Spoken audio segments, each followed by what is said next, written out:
So today we're going to talk about your 2023 plan, right? How to dominate your online presence and really generate high quality leads for your roofing business in 2023. Get that growth that you want, get the growth that you're trying to achieve. And so we're going to start off by going through setting your goals and how many leads that will take to hit your target. We're going to talk about the 3 fundamentals of marketing success. We're going to talk about the foundation of all of your digital marketing, which is your website, and how to optimize that for conversions. We're going to talk about the big picture in online marketing and the channels you should be tapping into to maximize your lead flow.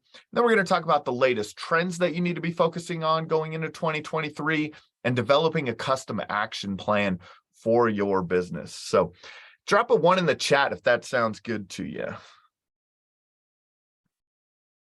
All right, get some 1s in the chat. I like interacting, right? I don't like just speaking into the interweb here. So I appreciate your interacting with me on this. So if you're a roofing business owner and this is, if you're serious about the results that you want to have with your business in 2023, hey, give us the next hour here, right? Give us the next hour, give us your full attention, turn off your cell phone, turn off Facebook, really focus in on the things that we're working on here with you today, because they're going to make they can make a huge impact in your business. So if you don't know me, my name is Jim Aline. I'm the co-founder of Roofer Marketers. I am the co-author of 2 books, Internet Marketing for Roofing Contractors and The Best Known Roofer. I speak at a lot of the industry events. We are ICO Roof Pro partners. I'm the marketing coach in Adam Bensman's Pitch Pro movement. We're a Google certified partner. We're members of the NRCA, and I'm the host of the Roofing Success podcast. But really, why should you be listening today? And it's really that this is what we do, right? This is what we do from our agency perspective on a day-to-day basis. We work with over 100 roofing contractors, coast to coast in US and Canada. Just had our first roofing client in Canada, so we could say that now. Retail-focused roofing contractors, storm restoration contractors, residential, commercial, and a mix of all of it together. So this is what we do all day, every day, is focus on digital marketing for roofing companies. And we focus on that around 3 core principles. So there are 3 core principles that we focus around. The first is maximizing the opportunity to generate a lead for your roofing business. I'm a big fan of the old business philosopher, Jim Rohn. One of the things I learned from him early on is that you need 5 to 7 lead sources to have consistent lead flow in your business, right? Because some months are better than others in different lead sources, right? Maybe your referrals are great this month, but they're down next month. So you have to fill that gap with some Facebook advertising or your Google ads or your SEO. And having multiple lines in the water, right? Multiple poles in the water allows that consistency in that lead flow business. The second thing we focus on is maximizing brand impressions to our perfect customer, right? And so the more times people see your brand, the more likely they are to trust you and buy from you, right? So the more that we focus on this, it takes at least 3 times of someone seeing your brand. It takes up as sometimes as much as 7 times of them seeing your brand before they start to recognize it. Now, that doesn't mean just through digital marketing. That means a truck driving through their neighborhood, a yard sign in their yard, a door hanger on their door, someone walking through that they see someone at the local grocery store in one of your polo shirts or hoodies or Carhartts, right? All of those are brand impressions. And the third focus that we have is to maximize the conversion rate of everything that you're doing, right? So we do that through our lead management system, Contractor Boost, for our clients, but we can help you, focus on maximizing it. And that's really understanding where your lead flow is coming from, the cost per lead, understanding the key performance indicators in your marketing efforts. And we'll be talking about that. So now back to you guys. I got a question for you, right? I got a question for you. What is the hardest part about marketing your roofing business online? We'll say online. You could say it in general also if you want to drop that in there. But what's the hardest thing about marketing your roofing business?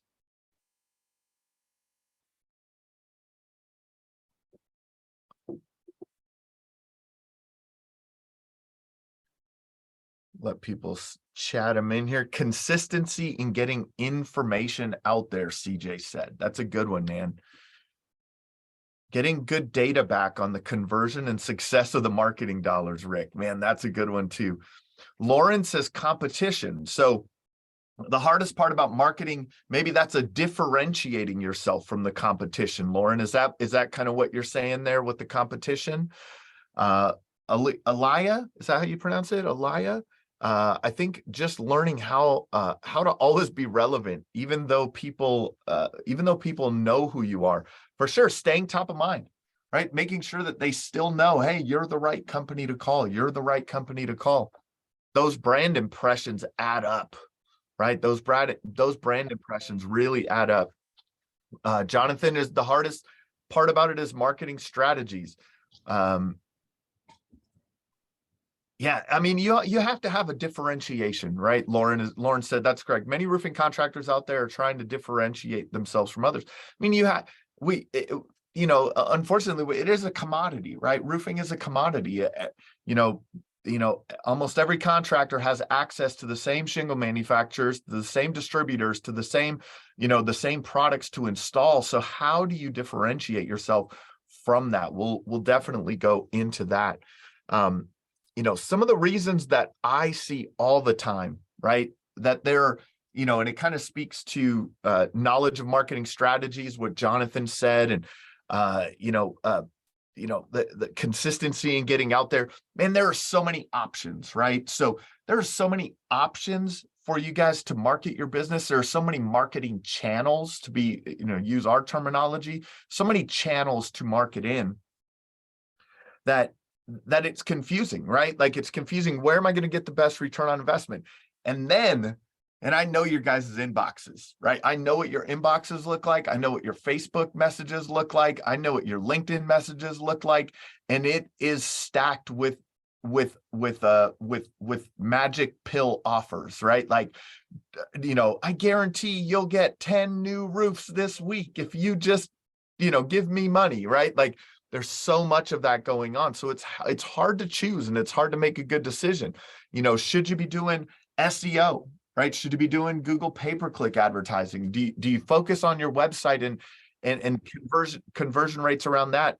Do you focus on your social media marketing, right? Do you focus on Facebook ads? Do you just go and buy leads from HomeAdvisor or any of the other lead aggregators? Do you focus on Google local services ads? The way I look at it, man, these are all just opportunities, right? So understanding the advantages and disadvantages of each of these opportunities, and then investing in them properly and measuring the KPIs, and then understanding your company, right? If you have a company full of door knockers who are going to get out there and bang doors until they have jobs in the pipeline, they may not be able to work a HomeAdvisor lead, right? They may not have the skill set to work a HomeAdvisor lead. Let's be honest with it. Like, maybe they don't have there's a different sales process through a lot of these aspects. So understanding your business is also a big part of choosing those marketing channels that you're using. Another thing that we get a lot of times of why it's challenging is that there's a major investment in marketing. And I do this almost for fun with contractors when I'm doing my coaching sessions and things like that. It's like, I'll throw up the actual number, right, of what it takes from a marketing perspective to hit revenue goals. And so our clients, we've been doing this for, 7 years now, specifically for roofing contractors, or 7 years, 4 years only for roofing contractors. And we find that our clients invest between 3 and 8% of their gross revenue goal into their marketing budget. The industry standard is about 5%. You'll hear guys like Dmitry Lipinski talk about that. You'll hear a lot of the industry experts out there talking about this 5% number. But when that comes down to it, if you have a $5 million revenue goal, that's $250,000, right? And when I put that out there, drop a 1 in the chat that just does not sound like a check you want to write, right? Like, or drop a 2 in the chat where you're willing to write that check all day long.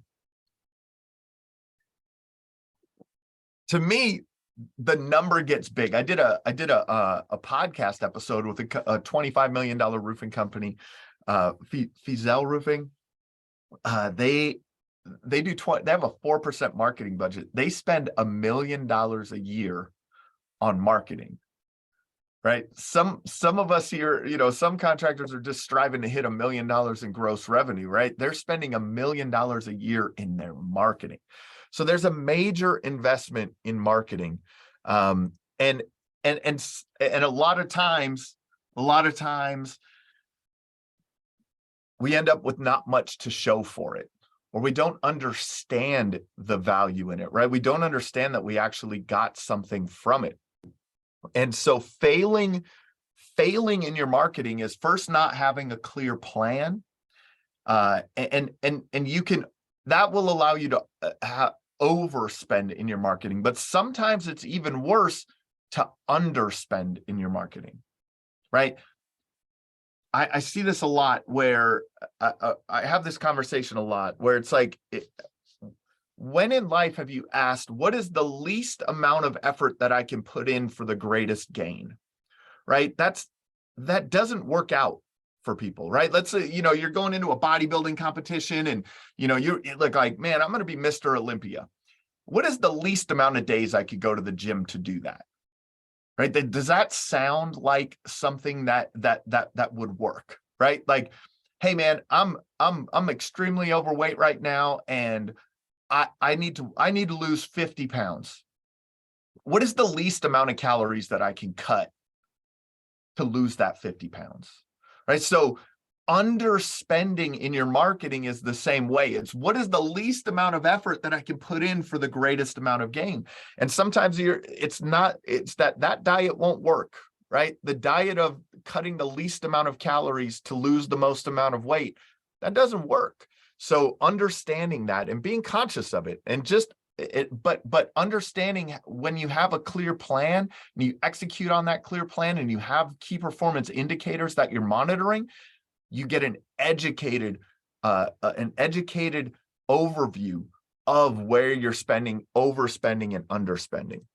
So now the opportunity, though, right, with the challenges that we have in marketing your roofing company, that the opportunity is to create a clear plan with written goals, targets, and KPIs.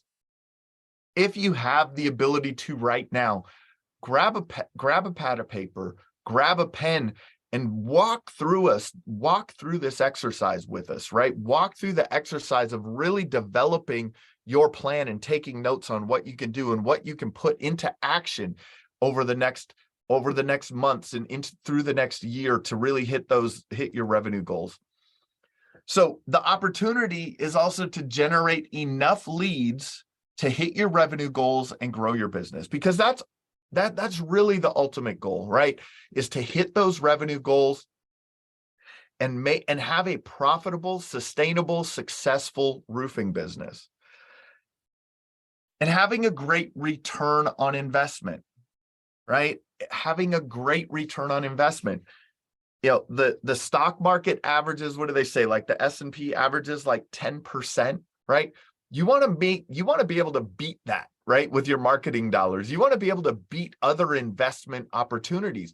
As a business owner, you are investing in your business. So the time and money that you put into that business, you want a return coming out of the other end of that. So success is maximizing your lead flow to hit your sales goals.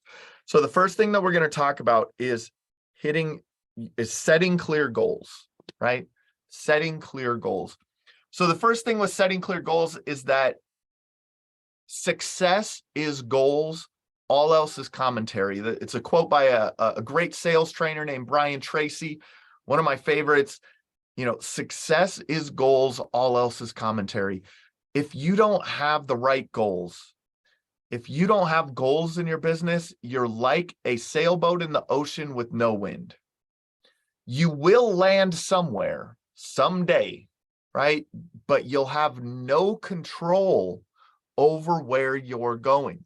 So having goals, setting those clear goals is like having wind in your sails. And in sailing, you're adjusting the sail and adjusting the trajectory of your boat as you're going through the ocean or through the lake or wherever you're sailing. And so on an ongoing basis, you're able to measure on a monthly, on a weekly basis where you're at and making adjustments on the way through. It's much more efficient to do that than to wake up in September and go, man, I was trying to hit 3 million this year and I am only at 1.5 million, right? So understanding your goals, that's the wind in your sails. There was a study done in Harvard in 1979 of graduates from Harvard, right? So not underachievers, right? These are overachieving individuals. Of the graduating class of 1979, 84% of them had no specific goals. 13% had a goal, but they had not written it down. 3%, so the overachievers of the overachievers, right? The 3% had clear written goals and a plan to accomplish them. The results of that, the 13% who had a goal were on average earning twice as much as the 84% with no goal. But the 3% that had a goal and a plan to accomplish it were earning 10 times as much as the other 97% of the class. Right? So we need to have focus in our business and in our lives, and what we focus on grows. So in goal setting, we need to have a written goal and plan. You need to set at a minimum your 1-year goal. So if anyone has a 1-year goal, 1-year top line revenue goal, if you're comfortable, drop that in the chat. Within that 1-year goal, we're going to have quarterly goals, right? We're going to break that down into quarterly goals and down into monthly goals. And we all know that in the roofing business, there is seasonality to your market, right? So we want to adjust your goals for the seasonality. And that's why we like breaking it down into the monthly goals. I am in Minneapolis, Minnesota right now. And you know, there is very little roofing being done right now in January, right? There's very little roofing that's going to be done in February. March, we're going to thaw out.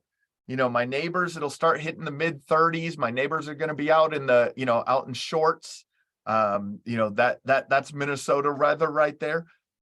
But then as we move into the spring and as we move into those summer months and move into late summer, early fall, man, that's when the season is in full swing. So understanding the seasonality in your market and adjusting your goals accordingly is extremely important. But one thing you need to have is a stopping point. And you need a stopping point to reflect, right? So if you have a stopping point at that monthly basis, at that quarterly basis, where you stop and you look back and you say, okay, are we on pace? Are we on track to hit that revenue goal for the year? If not, what can we do? What adjustments can we make to get further along towards that goal, right? Adjusting your sales. So what is that revenue target, right? How much is that monthly? And then we want to work that back into how many leads that will take, right? So how many calls will that require? So what is your average job value? So for example, if your revenue target is $3 million, that's $250,000 a month. If your average job is 12,500, that's 20 jobs per month, right? Easy math. Does everyone get that? Drop a 1 in the chat if you can do that, if that makes sense to you. Easy stuff, right? We just have to work this backwards. But in understanding that, now we can take that and we can work out what is your average conversion rate from the caller to a booked appointment, right? To a booked inspection. And then you can measure your sales conversion rate on those booked appointments.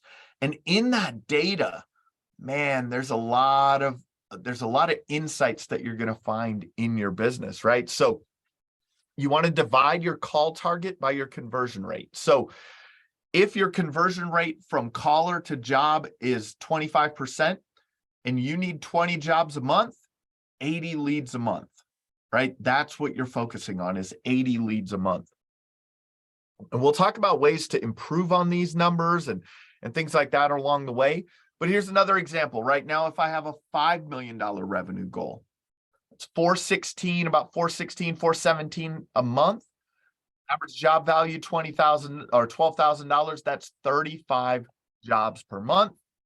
If our average conversion rate is 30% from call to book job, we need 117 leads a month, right? Simple math.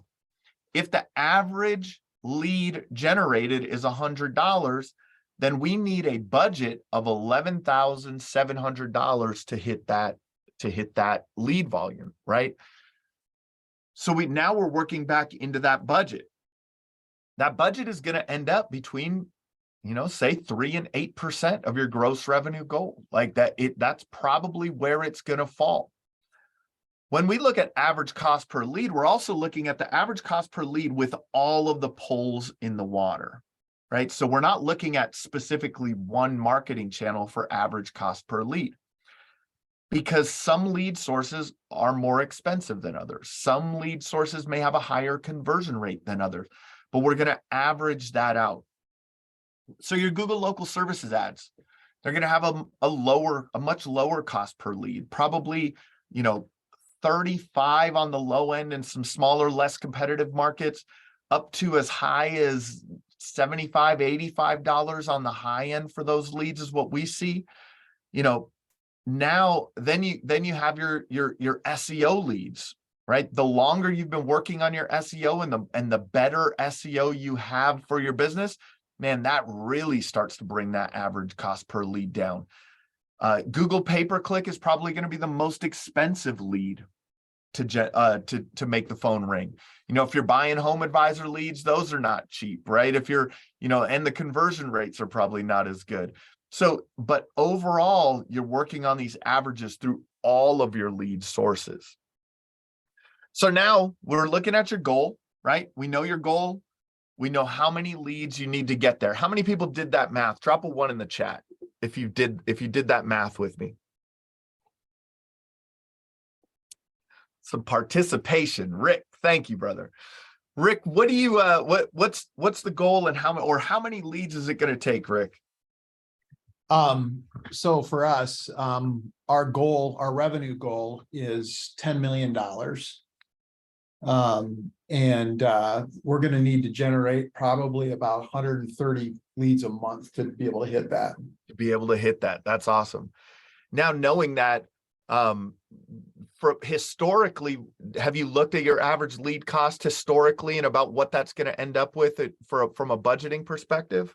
Well, actually, I'm working with my marketing partner, Roofer Marketers, right now to try what that was in 2022. So I'm working with Cheryl right now, getting those. All right.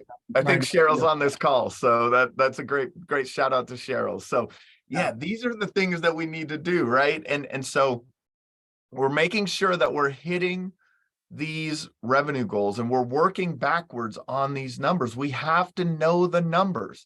Anyone else did the math? Or is everyone else just, kind of skating through my presentation here and being lazy? No one else. There was people responding earlier. What happened to you, Lauren and Paige and Jonathan, Elia? What's going on, guys? CJ. Paige said she's doing the math. Awesome. Hey, I've got a question. Yes, sir. So is this based on, are we using the target number? I put it in the chat. I'll just say it, but we did 2 million last year. Our growth, our target this year is 4 million. So if we've already done 2 million through door knocking, are we just making it, if we want to do 2 more million through that is a great question. That is a great question. So when you're setting your revenue goals, the way I look at your paid marketing spend, and this is why it varies, right? This is where that the budgeting varies between that 3 and 8%. If you're solid on, door to door, the amount of money that you may need to invest in your marketing might be lower, right? That may be lower, but you may be towards that 3%, but you want to put it at your revenue goal, right? So 3% of 4 million is going to be similar to about 6% at 2 million, right? So essentially, my question to you is, if you do nothing different, if you just go bang doors again next year, are you going to hit that 2 million again? Well, before this call, we were just adding more reps. Okay. To do that. Yep. Just add more rep. Yeah, when you're doing door to door, that is it, right? That's another marketing channel, right? Like that's adding another marketing channel. What market are you in? We're in DFW. DFW, right? So DFW is a challenging market from a lot of ways. But door to door is probably, if I was a contractor in DFW, I would be focusing on my SEO as a long-term strategy, because that's something that's going to grow over time. But I also would, door to door is something that that's going to be your bread and butter almost always in the DFW.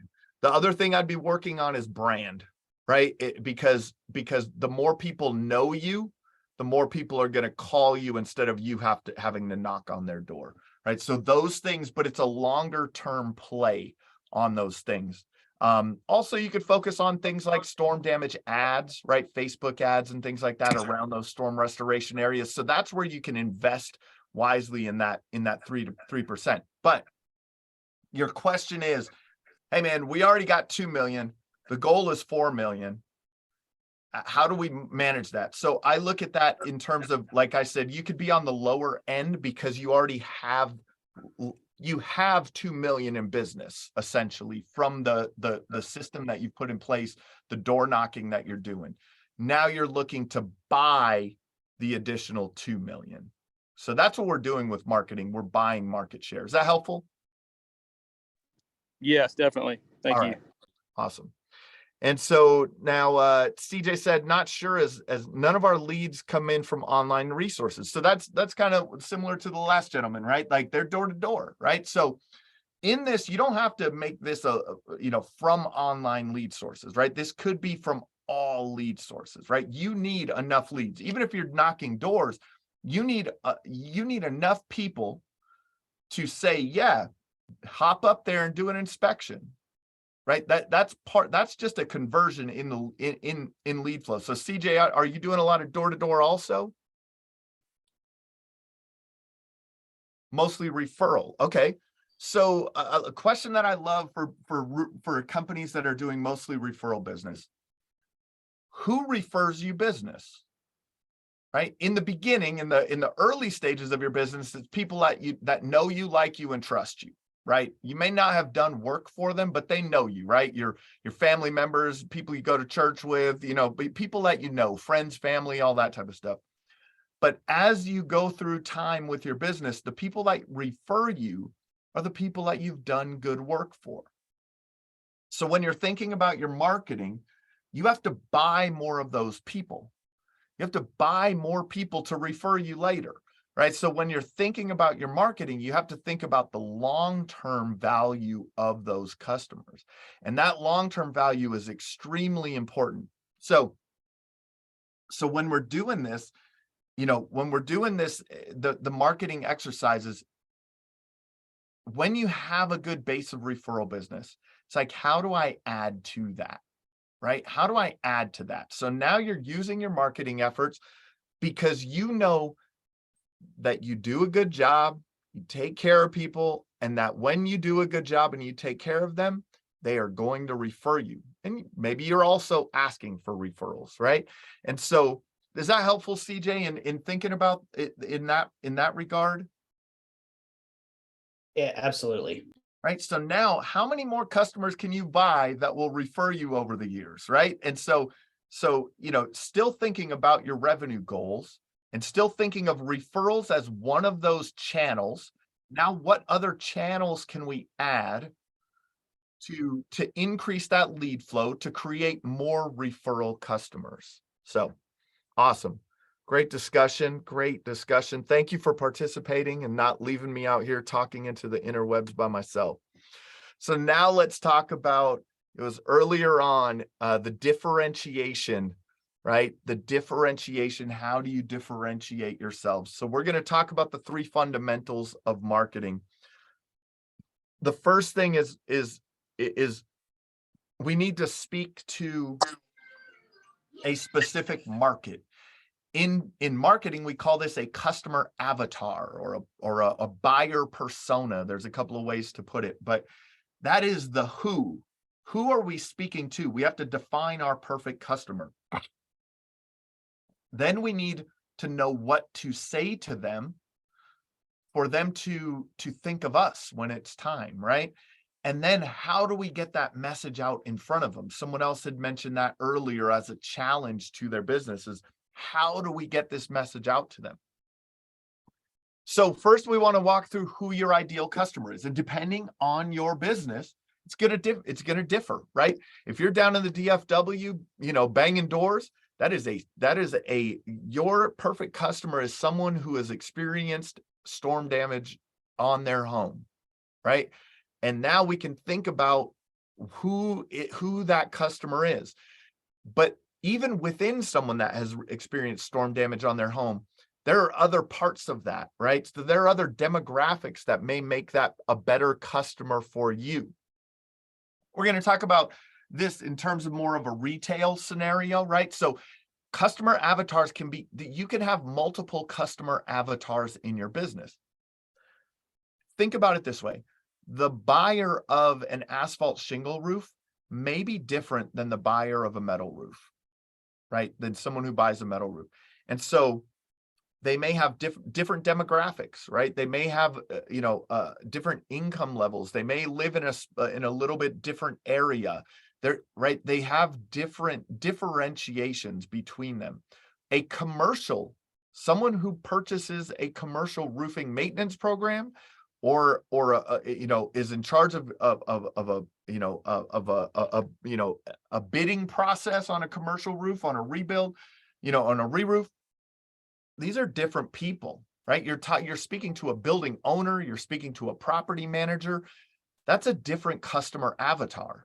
So you may have multiple customer avatars in your business, but when you're starting out in this exercise, think of that main customer. Who is the 80% of your business, right? That 80% of your business, this is who you're going to want to develop this around. So let's say that's of course they're a homeowner, right? They're not a renter. They're, 35 years of age or older, typically female, occasionally male. They're married with 2-3 kids. They're the head of household. They have a certain income level. Depending on your geographic area, that's going to vary, right? They're family oriented, reliable. They're easily frustrated. They're not handy, right? Other things, they like gardening, crafts, arts.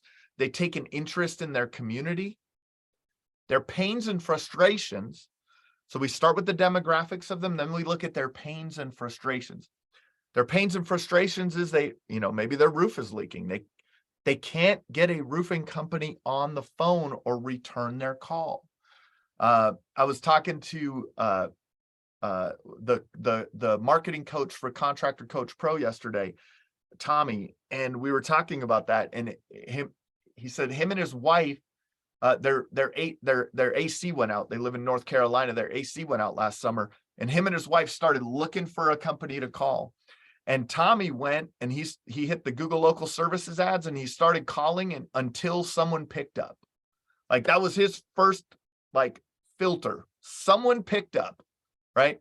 His wife went and started looking up companies and found the company with the best reviews and brought this company to him, right? So a big pain or frustration is getting a company on the phone, right? They need to get their roofing issue resolved. That's a pain and a frustration. They're too busy to deal with it. They're worried that the situation could cause an unhealthy environment for their family and cause further damage of their home. They have fears, right? So they have fears. Their fears are being ripped off or overcharged. I lived in Denver for a lot of years, and on the TV in Denver was Tom Martino, the troubleshooter, on the news every night or every once a week. And he was talking about that contractor that took grandma's money, right? And so that is a narrative that's told a lot, right? And so, if you're in a storm market too, boy, that's a narrative that gets told. So, right, people are worried about being ripped off. They're worried about paying too much for something they could have gotten for cheaper elsewhere, right? An equal value. They're worried about having their home damaged by faulty workmanship. They're worried about having to wait around for you to arrive and do your inspections and give them your estimates. They're worried about being inconvenienced. They have a fear that you may cause a disaster in their home. And they have a fear that there is a bill, that the bill will be more than they can afford, right? Their goals and desires are to get the roof fixed, having the issue behind them, having a well-kept home, taking care of their family, right? Keeping their kids healthy and happy, spending time with their family, not dealing with this problem, right? And having peace of mind. So now that we've identified the traits of your perfect customer, right? The demographics, the fears and implications.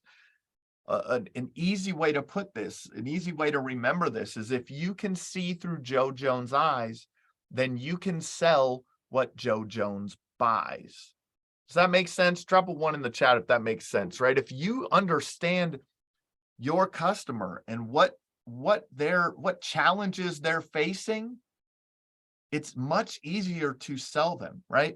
I just did a podcast episode, recorded a podcast episode yesterday, and it was a company that brought in a sales coach a couple of years ago and redefined their whole sales process. They thought their sales process was a good thing in their sales process was to develop a relationship with the homeowner in terms of finding similarities in their life and the homeowner's life. There's a boat in the driveway. Hey, I love boating, and getting to connect on in that way. And this sales coach changed their perspective into asking questions and listening, right? And asking questions and listening, not about what they like to do on the weekends, but the problem that they're having and how to solve it and what fears they have in going through that process, right? And so this is in their sales process, they're learning what the homeowner thinks. And then they can acknowledge those pain points and explain how they can fix those pain points and how your company differentiates from the next company in helping to manage those pain points, right? So that is what comes through next, and that is in your message. So in your message, write down a couple of things, right? Write down a couple of things. Why should someone choose to do business with you versus the competition in your area? Just write down 3 things. And what benefits do you offer? What can you offer your perfect customer that others in your market cannot? Right? Write down a couple of those things. Those are those differentiators. It may be the shingle manufacturer that you're preferred with, and the product that they have, you feel that this product has a superior warranty or a superior reliability or durability to it, right? It may be that you are willing to stand behind your work for longer than the competition, right? They may offer a 5-year workmanship warranty, where you're willing to offer a lifetime workmanship warranty, right?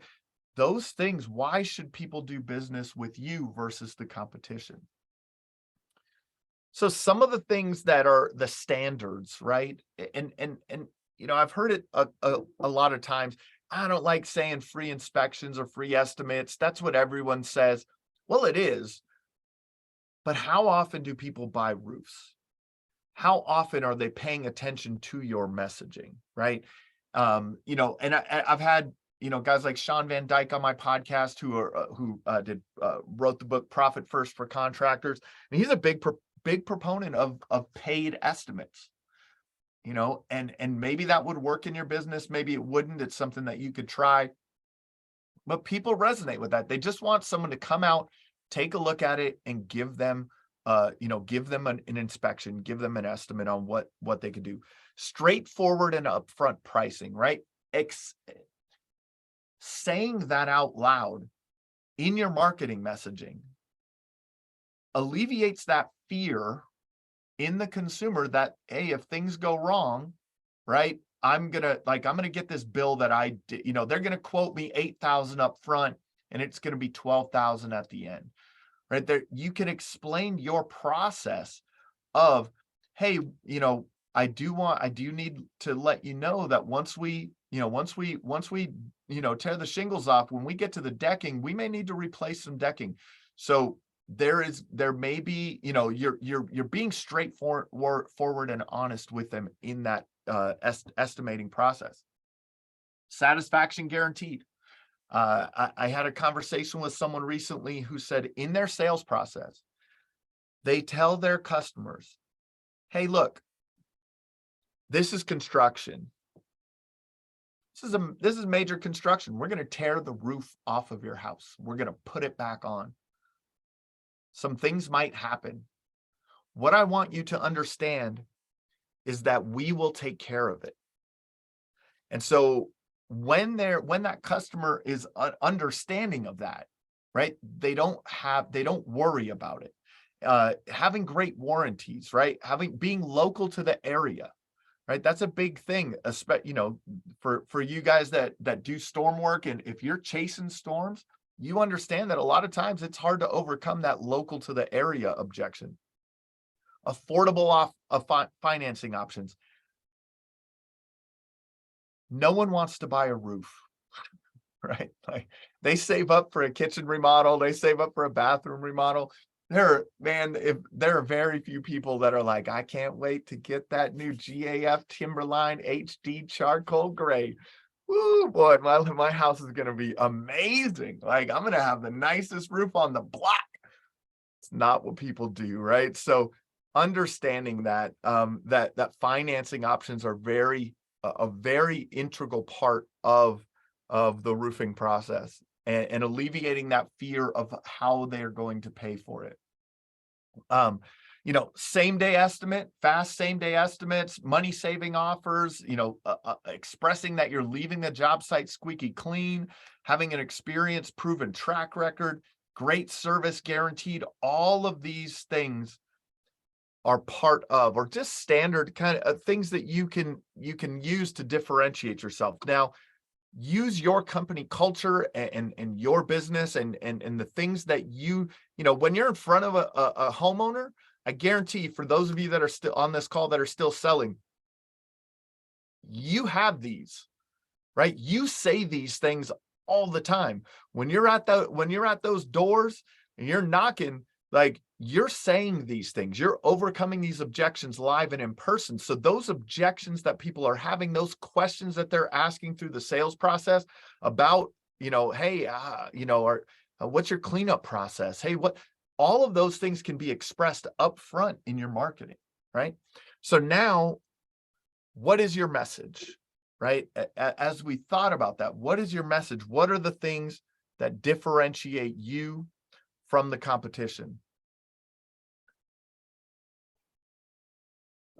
So now we've gone through the who. We know who we're talking to, right? Because if you don't know who you're talking to, it can be a different conversation, right? They may not feel that the conversation is suited for them. So having the speaking to the right person. What are we saying to them? Having the right words to say to them. Now we're going to move on to how we are going to say that. So the place that we're going to do that, the first place to start with is your website. So your website is the hub of everything. I don't care if you're knocking doors. I don't care if you're sending direct mail. I don't care if you got billboards. I don't care if you're doing TV ads. I don't care if you're running pay-per-click advertising. Facebook ads, doing a great social media. I don't care if you're a TikTok superstar. When someone is making a buying decision, they are going to Google you. They're going to go to your website. The vast majority of people are going to go to your website just to check you out, right? So making sure that that hub converts.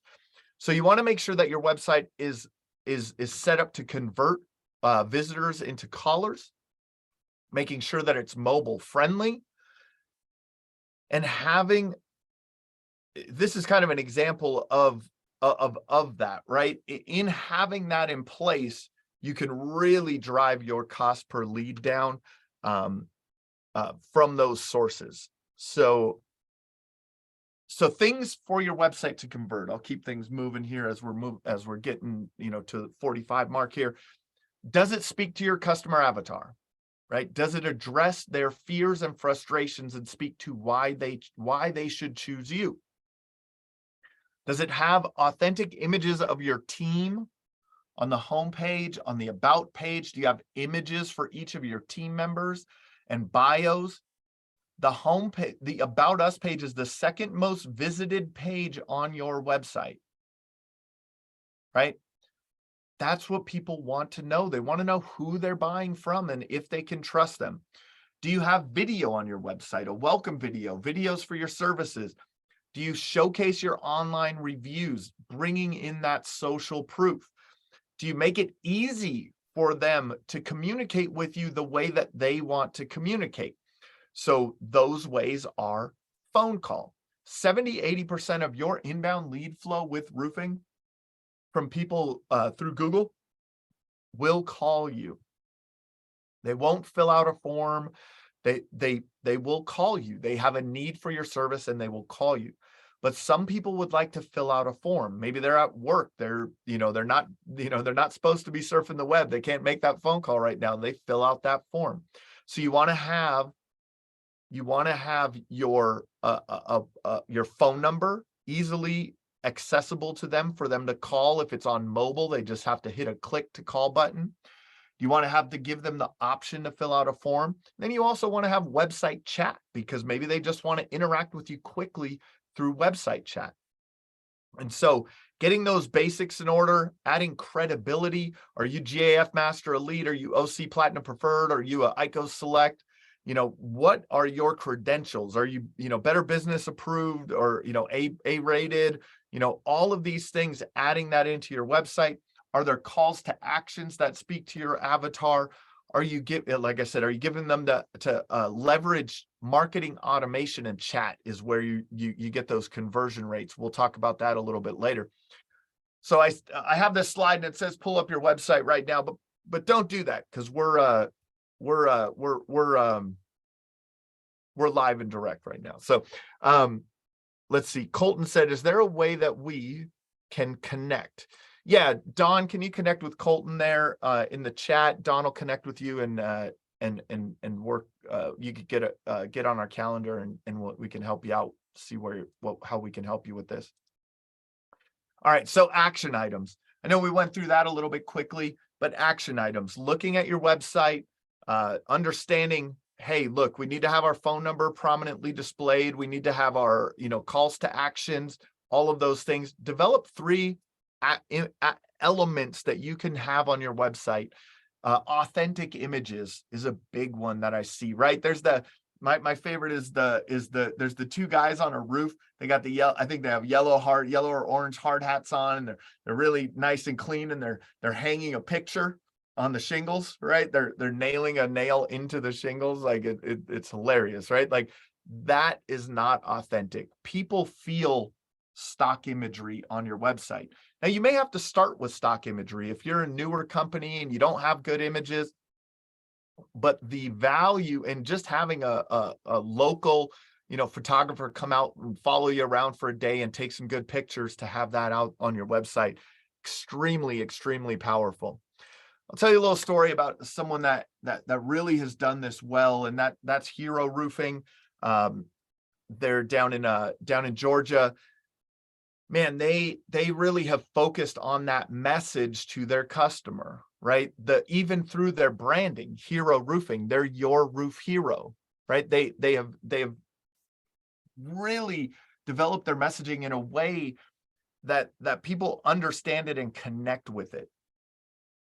They've also taken time to go through the process and not just think about the messaging that they're doing on the front end of their marketing, but the messaging that making sure that messaging resonates on that initial phone call and that appointment set.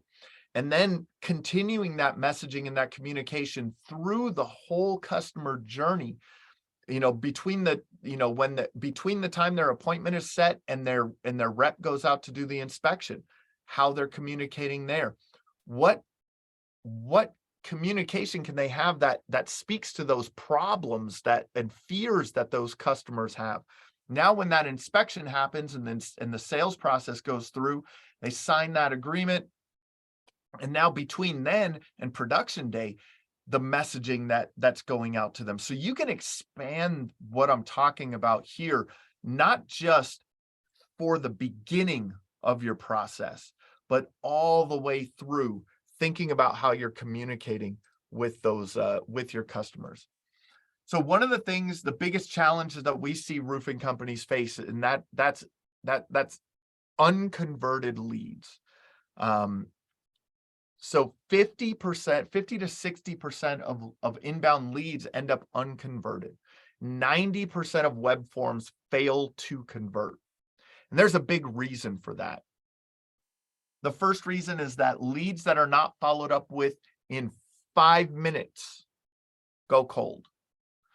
Put a 1 in the chat if you have ever let a form lead, if you haven't called a form lead back in under 5 minutes. Everyone should put a 1 in the chat here, right? Like, of course, there's been studies done that when someone submits a form online, that if you contact them in over 5 minutes, you have an 80% less chance of ever getting a hold of them, right? An 80% less chance. That's not 80% chance of closing the deal. That's ever getting a hold of that person. So in that first 5 minutes, you need to be on it quickly, right? The average customer needs to be followed up with 5 to 7 times before booking. So sometimes when they submit that form, you don't get them on that first phone call, but you leave a voicemail, then you send a text message, then you send an email, then the next day you're trying them again, and right. So you need to follow up with them multiple times before booking. Here's where a lot of times what I mentioned earlier about these online leads not working well with some of your sales reps, depending on how you have your sales, depending on the culture of your company. So if you're a door knocking business and you expect your reps to follow up with internet leads 5 to 7 times, sometimes that can be challenging. So understand your culture and understand how you're bringing these leads in and how they need to be worked. Today's customers prefer text message a lot of times, right? Versus phone call or email. Now, a lot of them call on the way in, but they interact with text message a lot of times. So here's the solution: leveraging marketing automation to follow up with web forms within the first 2 minutes via phone, email, text message. Automate that follow-up so every prospect gets touched at least 5 times and is able to engage with two-way text. Simple solution, right? So an example of this, someone submits their information from a Google ad, a Facebook ad, Home Advisor, wherever it is. The second that form hits in our lead management system, Contractor Boost, we generate a phone call to your business. So they fill out a form on the website. The first thing that we do is generate a phone call to your business. You guys pick up the phone, it says you have a new Facebook ads lead. To connect with Jim Aline, please press 1. They press 1, it does an outbound dial to the phone number that they put in the form. If the person answers, you're on the phone with them in 20, 30 seconds. The technology is there, right? So use the technology that's out there to automate this in your business. If they don't answer, then we have automated text messages and emails that start. Then we wait, say 10 minutes, and we send another text message and another email. And then we wait another hour or two and we start sending more stuff, right? And we continue to offer them options. Like maybe on the third text message, we say, hey, it's been tough getting a hold of you. You know, if you want to self-schedule, click this link here and self-schedule on our calendar. So giving people the option, every option in the way that they want to communicate with you. But you can do this through automation. And what that leads to is increased conversion rates, right? So, and I know this math is crazy, right? I know this math is crazy, and it's crazy for a reason. You know, if you can go from a 30% conversion rate off of 100 leads, $10,000 a job, $300,000 in revenue, right, to then going to a 70% conversion rate, that's a $400,000 difference. But even if you get a 5% difference, was it Rich you were on here? I mean, you're talking about a $10 million business, Rick, right? A 3% change in your conversion rate makes an amazing difference, right? So even if it's not 40% difference, it's, you know, you need to make every lead more valuable. And you can do that through your processes. A great example of that is MHI Roofing. They're based in Pittsburgh. They have offices in West Virginia and also down in Florida. In 2022, MHI Roofing had 40% less leads than they did in 2021. Their gross revenue, their top line revenue was up 20%. The reason being is in the way that they're dealing with the lead flow on the way in and dealing with the customer experience all the way through, right? So making sure that your phone calls are automated, you're leveraging all of this automation and getting that to flow into your customer experience, into a higher booking rate. In June of this year, I got a phone call from John Broche, the managing partner at MHI Roofing. At the end of June, or it was early July, he called me. We were talking and he said, we closed 62% of all of our leads in the month of June. 62%.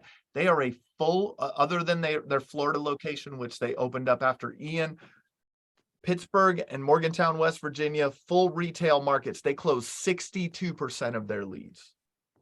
Right? So having this in place, making sure that you're following up with your prospects often, making sure that you're booking an appointment as quickly as possible.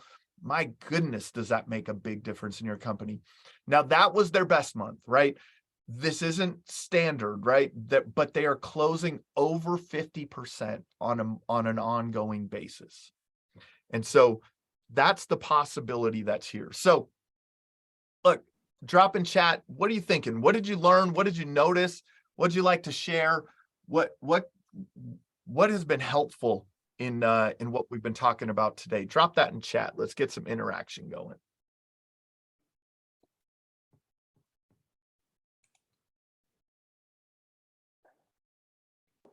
Ooh, my quiet people. Josh, I see you. You're not typing. You're on camera. I see you, buddy. All right. So the next thing that we need to do is we need to know and track our KPIs, right? Aaliyah said, I really would like to try out the follow-up call after 5 minutes. I think it makes sense and see the difference of what we could do. Learned a lot, already writing in my calls for the year from Paige. Yeah, Aaliyah, that man, like making sure that call is followed up with, or that form is followed up with in 5 minutes, it will make an amazing difference. The other thing that you need to do is you may need to make sure you set the appointment on that phone call. Whether or not you have a rep available, you need to at least set the appointment. If you need to reschedule the appointment later, that's fine. Set an appointment on those calls. It'll also make an amazing difference. So now, knowing and tracking your KPIs, we do monthly reporting on an ongoing basis. So we're taking your lead sources and we're breaking them down into the channels: Google My Business, organic, Facebook leads, Google Ads, all of those things. And we're tracking where these leads are coming from.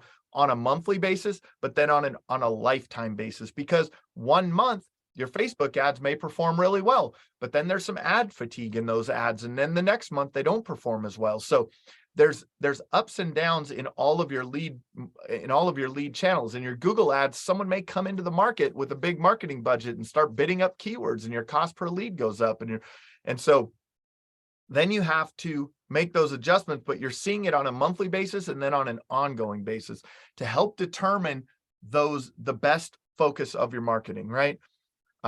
Rick said, focus on marketing automation to alleviate the amount of capacity necessary. Man, that is a prolific statement right there, right? Like using technology, use this technology to take the stress off of your team.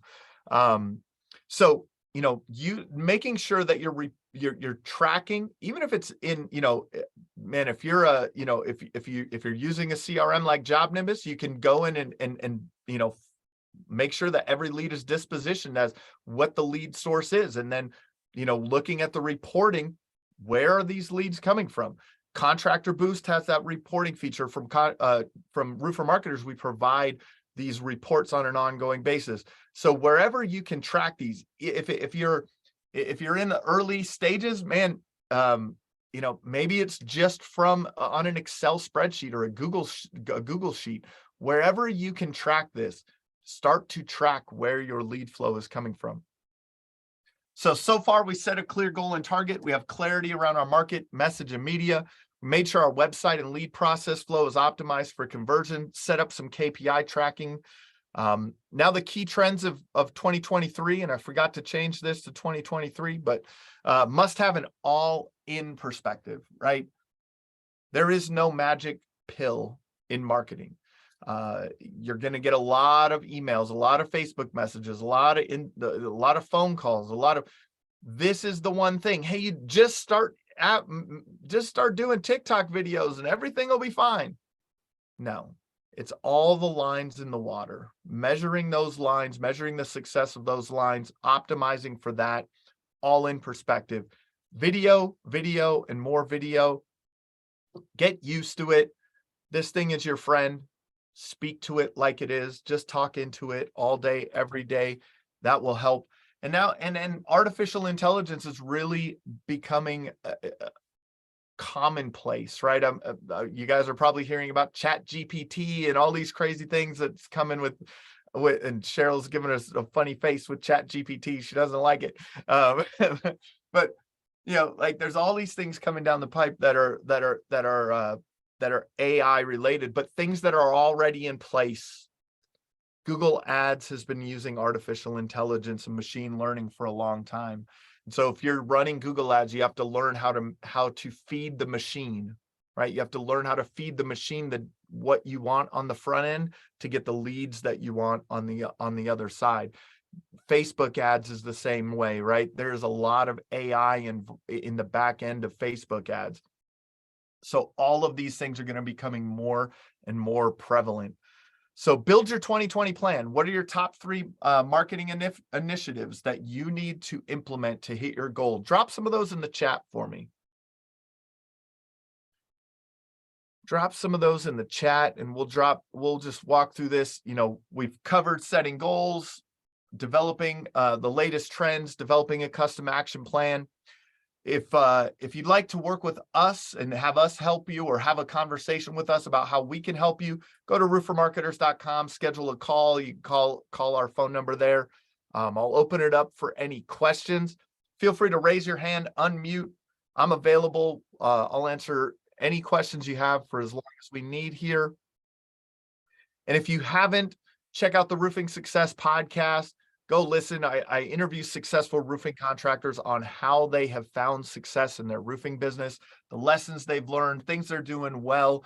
And in those conversations are some serious nuggets of things that you can implement in your business to find success. So feel free to unmute, drop any questions in there. If quick questions. I know they're kind of broad questions that could take a while, but if you'll just kind of sum them up. The 2 things that I'm I guess struggling with is getting obviously more Facebook reach with that, like, or I guess organic Facebook reach.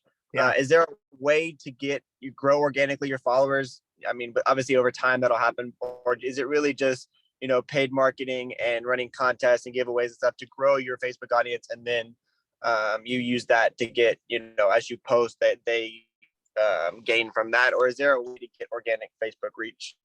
Yeah, so Facebook reach is organic Facebook reach, or it has they started decreasing that over time, especially on your business pages.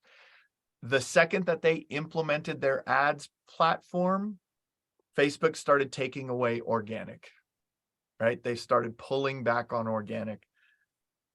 So how many times a day do you guys post, Kyle?